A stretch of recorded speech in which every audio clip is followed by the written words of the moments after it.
Hello, welcome to Carrow Road, where it's back-to-back defeats for Norwich City. Following on from that 5-1 loss at Aston Villa ahead of the international break, it's a 3-1 defeat to Manchester United here this afternoon, following on from a more positive 0-0 draw at Bournemouth last week when Norwich were able to show some defensive resilience, but Manchester United pretty much proved that their position in the table was false. Essentially, they were only 3 points ahead of Norwich, just above the relegation zone. A week ago, people were saying that the week that was about to kick off could well define Ole Gunnar Solskjaer's reign, and if it didn't go well, he could be sacked. But drew at home with Liverpool 1-1, who of course still leaders and going very well. They won away in Partizan Belgrade on Thursday night in the Europa League 1-0 thanks to an Anthony Martial penalty, and that seems to have buoyed them a little bit because they came here today, they scored 3 goals, they also should have scored more, but an inspired performance from Tim Krul denied them 2 penalty saves. I'm pretty sure I've never seen that in a match, certainly not in a match of this stature before. And in the end, it did finish 3-1, thanks to Onel Hernandez scoring a late goal, which just restored a little bit of pride for Norwich and at least sent a bit of hope around this stadium and sent people away with something to cheer at the very least. But it was a 3-1 defeat that could have been, frankly, 5-1, 6-1 if it wasn't for Tim Krul, and it was an absolute, just a genuinely action-packed game.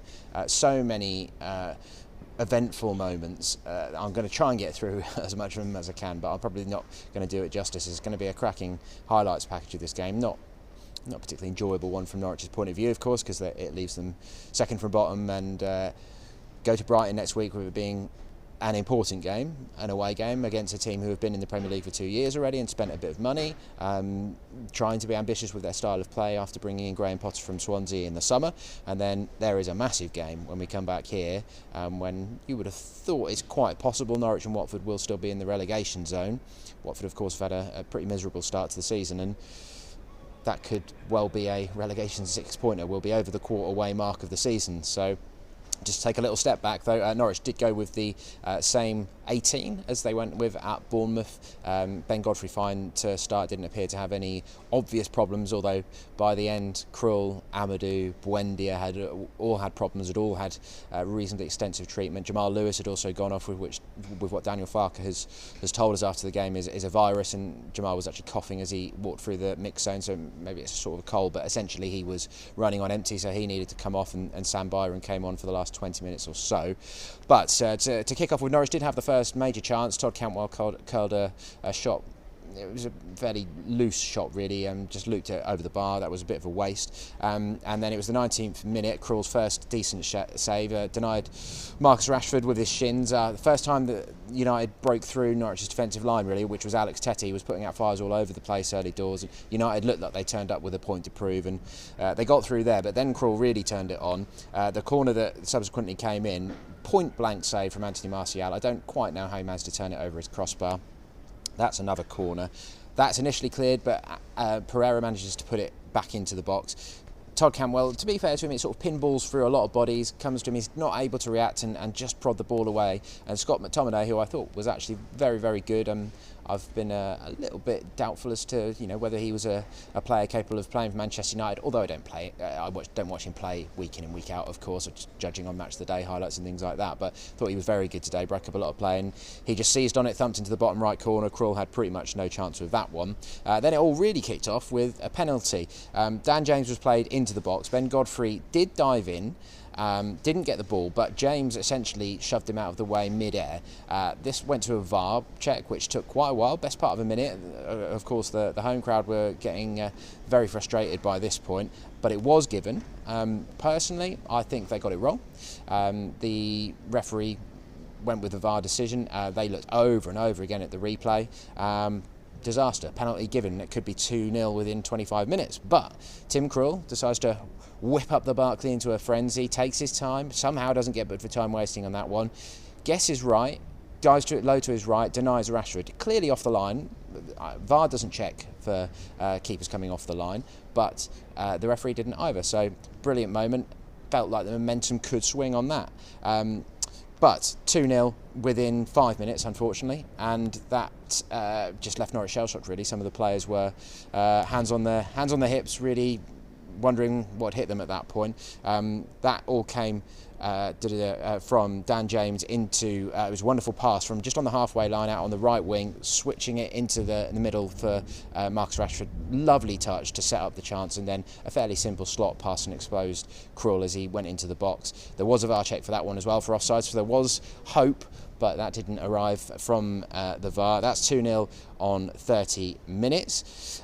From there, Norwich showed a little bit of fight. There was a decent bit of spirit around the stadium going into half-time, just thinking, well, if they can get in at 2-0, that's probably not bad considering. Aaron Wan-Bissaka, former Palace right back, I thought he was very good. He vital block on Emi Buendia after Team Pukki had skipped across the edge of the box to tee up Emi. And then another penalty before half-time in front of the Barclay. Krul exactly the same. The incident, very much a VAR check for this one. A shot from Fred was blasted from sort of 25 yards. Todd Cantwell goes out to try and close it, jumps into the air, and I guess you would call it, in terms of the penalty laws, an unnatural position with his arm. It's high, it's above his head. So with the current rulings on handball, I can see why that one's given. It was only just inside the box because he was jumping out to try and block it. That one's given. I've got less of an issue with that one. That's what VAR is there for, although was it a clear and obvious error that the referee missed in real time? Don't know, that's debatable, but then that's what VAR is. And again, Krul takes his time, he winds up the Barclay, he gets everyone going, somehow still doesn't get booked. Stuart Atwell, I think, was reasonably kind to City's number one there. I don't know if he was just feeling a little bit sorry, but then Anthony Martial takes on the penalty duties, and Tim, this one was a fine save. I don't think he came off his line at all really for this one. Dives to his left, full stretch, turns it behind for a corner, and again, optimism sweeps around the stadium as half-time closes in, thinking, well, it's still only 2-0. Could something special happen here? So Daniel Farke responds, brings on Marco Stiepermann and Onel Hernandez at the break for Cantwell and Mo Leitner. Unfortunately, Leitner had a really forgettable first half. That advanced position as sort of a number 10 didn't work out at all. Wasn't able to affect play, always seemed to be where the ball wasn't.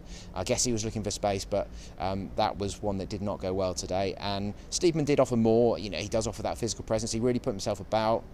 Perhaps it's a bit rusty, put a few misplaced passes and stuff. And Hernandez, as you'd expect, injected that pace that you need and that direct running. And to be fair, Wan-Bissaka dealt with him really well. He showed his defensive instincts and why he's been in England squads, because Onel was really up for it, really running at him hard, and had a degree of success. But I'd say overall in the 45 minutes, Wan-Bissaka will be reasonably happy with how their duel went. But Norwich had a chance very early. Max Aarons absolutely skinned Ashley Young on the right wing for pace, crossed, and Pukki's just in the position where you'd want him on sort of the top left of the 6-yard box, and he's just got to flick it goalwards. Think of Cantwell's goal against Rotherham, that sort of thing, where he aimed for the far top corner, but Pukki couldn't get it right, flicks it, and it goes over the bar, fairly tamely in the end. And to be fair, team who didn't have too much to play with today. United were dominant quite clearly. I think it was 12 shots on target I saw that they had, and 21 shots overall. So that again could have just swung the momentum massively. Tim Krul, again, another of his saves, 53rd minute, bailed out Ibrahim Amadou, who had got drawn to the ball, as he tends to do. That's that midfield instinct. Followed Martial. Martial exchanged a lovely 1-2 of Rashford and goes clean through. Amadou's desperately trying to get back, can't stop the cross coming in, and Krul is there thankfully to get down low and bail him out really. But the third goal came in the 73rd minute. Sorry, that was with Dan James at that instant. It was Rashford that the third goal was with. Martial, lovely 1-2 with Rashford, and then just a lovely sort of delicate dink over Krul. 3-0, as if that's not bad enough. Krul and Amadou collide very heavily in the as they desperately tried to stop that ball going into the net, and both needed treatment. In the end, Amadou gave way to his problem. It seemed to be a knee issue. He'd had a couple of spurts of treatment, but Norwich had used all the subs by that point because, as I say, Lewis was replaced by Byram. So he ended up just going up as a target man and just offering some kind of presence to keep the United defenders busy during the closing stages, which is decent of him. And Daniel Farke has said that shows a really great attitude during those closing stages. Buendia also got a nasty sort of kick to the shin from Fred. Nothing too much in it, but he sort of landed awkwardly, and he was limping around quite a lot on his knee. So Daniel's worried about that one, and he's worried about Tim Krul, who you could see that he was struggling. At one point, Fred charged through and had knocked the ball around Krul, and you thought, here comes number 4. But Alex Tettey, by that point,